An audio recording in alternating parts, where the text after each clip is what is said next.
I met with a lot of people in Australia, and it was such an awesome experience.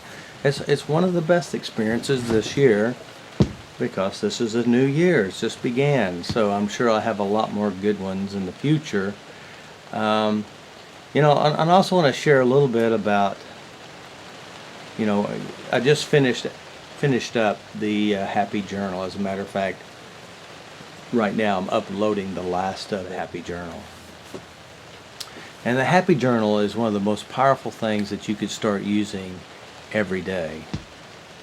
And the reason why I tell you that is because, I worked with hundreds of people, thousands of people, and I started to notice certain patterns that was occurring in people who were depressed.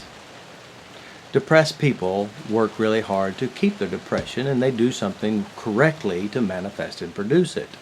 And there's many ways that we do this. And so one of the ways that they did it is, one, they were emotionally conditioned by their family, by their experiences, and two, they've had bad experiences, and from those experiences they kept them handy in their mind. I mean, they could feel depressed really easy because they have all the ability to do so because they kept in their mind memories, experiences, and then kept reaffirming this in different places. And they probably joined groups about depression, and I'm sure there are groups about depression. I don't know, I've never been to one, but so what they do is they do something correctly, and I started listening and paying attention to what they did to manifest depression. I thought, well, if they can create something great like depression and feel really bad for no real apparent reason, except for the past and what they did to themselves, so I thought, well, maybe we could do it the opposite. Do the same exact thing, but put different ingredients in. It's kind of like making a cake, and you just change the ingredients, and then you'll have something totally wonderful. Of course, if you bake a cake and you use dirt instead of flour, which is, I'd say, bad memories, and you use salt instead of sugar, and mixed in a big old egg of pain, and mix it all together and pour a little bit of sorrow in it, you could have a miserable cake. And so what I thought, what if we became an expert at creating good feelings, good memories, good experiences? So the Happy Journal was a good idea. So I started out, said, let's just do some positive emotional states, all the memories, every experience that you could think of that would make you feel good. So with the Happy Journal, what we want to do is, what I discovered that if you started practicing positive emotional states, which is basically how we operate within the world, that's the first part of the journal, is practicing positive emotional states, such as feelings of joy, happiness, feelings of empowerment, feelings of peacefulness, are all hypnotic states, which we do all the time anyway. So that's what depressed people do. They use their states of mind, experiences, to manifest and produce it. So I thought, why don't we just practice feeling good?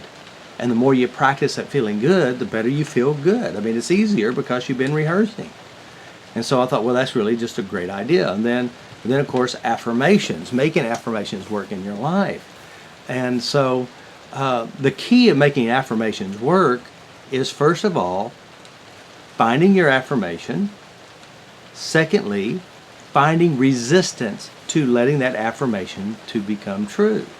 Find some way that it won't happen. And then what we will do is we'll address the resistance to get rid of whatever's keeping us from making this new affirmation real. Then when we affirm it, it goes in with ease and with comfort without any resistance whatsoever. So the real key is find the resistance, make peace with the resistance, affirming what you do want. Oftentimes we'll try to affirm something and it just doesn't work because we have so much resistance. And so we just look for the resistance, clean it up, clear it out, that way you can get what you affirm.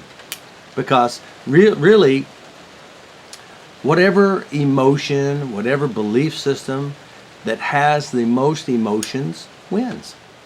So what we want to do is take conscious control of the unconscious. Affirmations, we talk about, you can tap it in, tap it in, and then say, that's how I am easily, and so that's how I am naturally and easily.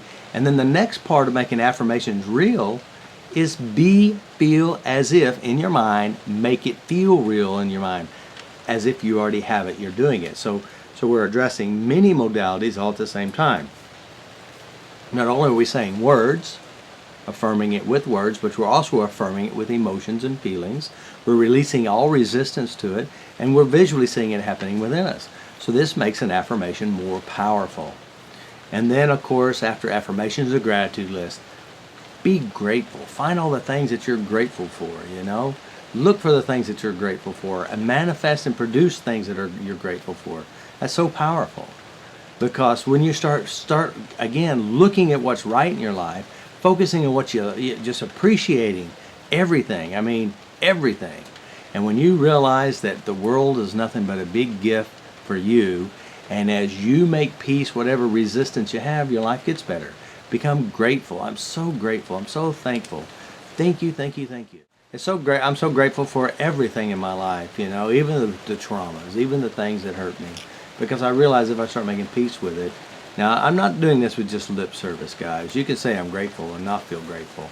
What you do is you look at it, you try to make it bother you, then you tap it out until you can't make it bother you. Then you think about it, shift your view about it, send love and peace to it. Now, this is not just lip service. It's the whole body. It's a whole mind-body system. I mean, you may not like what has happened. Big deal. Don't take it so personal, you know? If you don't take it so personal, your life will become better. So that's the gratitude. Be so grateful. And then the next part is gems, G-E-M-S. And that means just finding little jewels, little nice pieces. You know, I shared a couple on the video just a few moments ago. That's being uploaded now. You know, these are just some of the things that even that I wrote out. I'm thinking, you know, I'd read something and I'll say, you know, is that really right? And then I'd kind of write it to where it makes good sense for me, or I'd hear something that I really like, or I'd see something and I would affirm this as well, you know. So these are little gems. Gems are how to feel good for no reason. Of course, I mentioned how to feel good for no reason is go back and remember a wonderful experience. Then you're just feeling good for no reason. You just choose to feel good. And then I also suggest go and make good experiences. I mean, plan it. Go somewhere, like, you know, like what I have been doing, been traveling. Guys, this is a dream that I would never have ever thought in my logical mind back then that I could ever do it. But the reason why I'm doing it now is because I feel that that's part of my destiny. That's what I'm designed to do, is go help spread the good news, the good news that you can change, that you can be in control of your life, you know, and it gives me an opportunity to meet other people. You know, I've met a lot of really nice people in Australia. Jeff, he was a great guy there in Habilitat. I've met many great people there in Australia, and you know, it just makes me feel really good that when somebody comes up to me and, you know, and they know me, you know, I don't know them, they know me, they come and give me a hug and they thank me for being a major part of their life changes, you know, and they've been watching me for 6 months. It says, I know it seems weird that people know you but you don't know them. I said, yeah, I guess it is different, but it makes me feel good that you like me, you know. I mean, why wouldn't you like me? I'm such a nice guy, except when I'm bad, but no, I'm just kidding. So anyway, so it does really make me feel good, you know. And of course, you know, my passion is helping myself, helping others. And I'm not very good at the business model. I hadn't been around that. That's not part of my mindset, not my thinking. And you notice that I give away, you know, I give. And people give back to me, you know, they help me, they you know, they say, hey, Robert, you need help on your email, your website, and all this stuff. And, you know, I don't want to be the guy that you think that's out there trying to take your money or trying to take advantage of you. I'm not that way, you know.